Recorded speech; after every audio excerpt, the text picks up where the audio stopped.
Bonjour Mathieu, merci beaucoup d'être ici aujourd'hui pour notre interview. Est-ce que tu peux commencer par te présenter un petit peu? Moi, je m'appelle Mathieu Verdeil, je suis donc réalisateur maintenant, mais j'ai longtemps été caméraman. Maintenant, j'ai la chance de pouvoir faire mes propres films qui sont toujours liés au domaine artistique ou l'histoire, le patrimoine. Cette vie d'aventure, il va en faire une œuvre, des poèmes, des romans. Une révélation pour Aimé Césaire et une source d'inspiration pour les mouvements d'émancipation après lui. Trop subversif, trop marginal, l'histoire l'a peu à peu oublié. Il est temps que sa voix résonne à nouveau.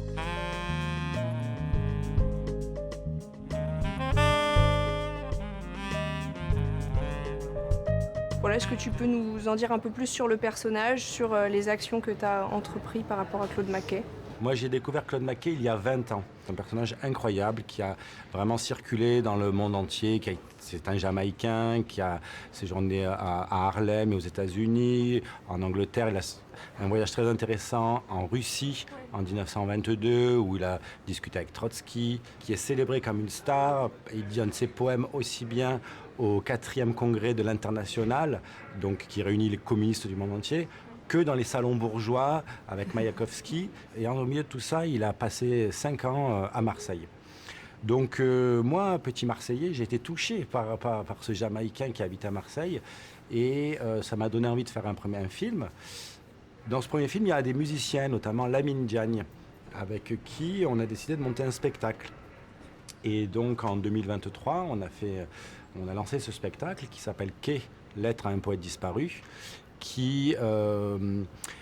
dans lequel il y a des projections vidéo, il y a des lectures de Maquet, mais il y a aussi des slams plus contemporains, puis des musiciens. Donc on a regroupé tout cela sous une série d'événements qui s'appelle Les années Maquet, 100 ans après. Parce que 100 ans après son passage en France, sa pensée nous aide à réfléchir sur le monde contemporain. Et donc voilà, on se sert d'un poète du passé pour réfléchir aujourd'hui. Si nous devons mourir, nous mourrons noblement, afin que notre précieux sang ne soit pas versé en vain. Alors, même les monstres que nous défions seront contraints de nous honorer dans la mort. On a pris le parti de ne pas avoir d'interview et d'être uniquement sur de l'archive pendant 52 minutes. Et le récit est raconté, on va dire Claude Maquet raconte sa propre vie, porté par la voix de Gaël Faye. Ça donne un récit autobiographique. C'est plus court que le premier, mais en même temps, on développe finalement plus d'endroits que dans le premier. On a eu Lamine Diagne, le compositeur marseillais, qui a joué live ses compositions avec divers instruments. Lui, c'est un jazzman, donc voilà, ça portait bien le style musical du film. Et Gérard Cohen-Tanuji, lui, a créé beaucoup d'autres musiques qui sont des fois dans d'autres destinations, comme la Bretagne, la Russie. Et puis, il a plus l'habitude de faire des musiques destinées au film. Donc, des fois, des musiques qui sont plus discrètes, mais qui accompagnent le mouvement et qui accompagnent certaines impressions, certaines ambiances. Claude Maquet, c'est un révolutionnaire inclassable, un éternel vagabond, un anticonformiste qui explore toutes les marges. Il n'appartient à aucun mouvement, c'est un mouvement à lui tout seul. Il bourlingue pendant 20 ans de Kingston à Harlem, de Moscou à Marseille, de Paris à Tanger. Et du coup, le projet Claude Maquet 100 ans, il dure de 2023 jusqu'à 2028. C'est quoi les prochaines actions qui sont liées à ce projet? Donc nous ont rejoint sur le spectacle le rappeur américain Mike Ladd et l'écrivain français Alain Damasio. Donc avec eux, on va faire une lecture exceptionnelle au Palais des Papes le 15 juillet.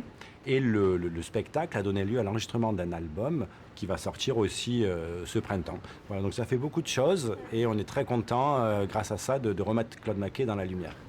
Merci beaucoup, Mathieu, d'avoir fait cette interview avec nous et d'avoir répondu à mes questions. Est-ce que tu veux dire un dernier mot? Merci pour cette interview et merci aussi au Festival Musique et Cinéma d'avoir accueilli le film parce que c'est une façon de faire découvrir au public marseillais Claude Maquet.